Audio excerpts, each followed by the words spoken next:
Okay, ito yung Biga Falls.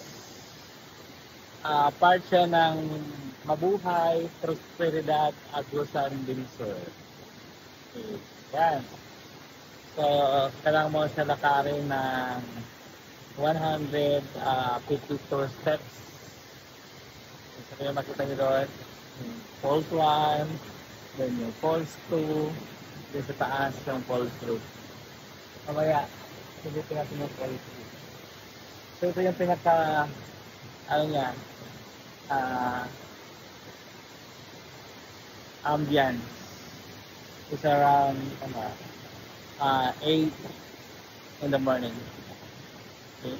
So, dito mo rin makikita yung mga natural na mga halaman, yung mga pinakoleksyon, marami din.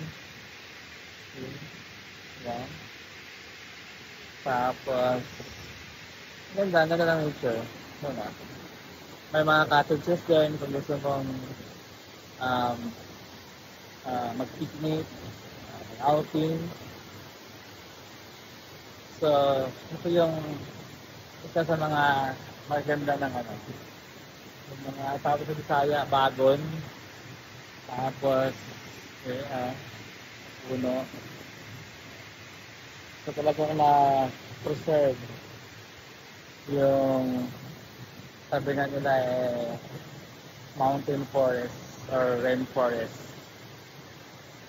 Ito yung Falls 3. Ito yung pinakamalaki, Falls 3. So, yung pinakapaligid niya. Yung Falls 3. So, yung mga cottages din. Tapos nakasta doon sa 1, 2. Ito yung 3. Talagang siya. Mahaba. Ito, closer look. Ayan na.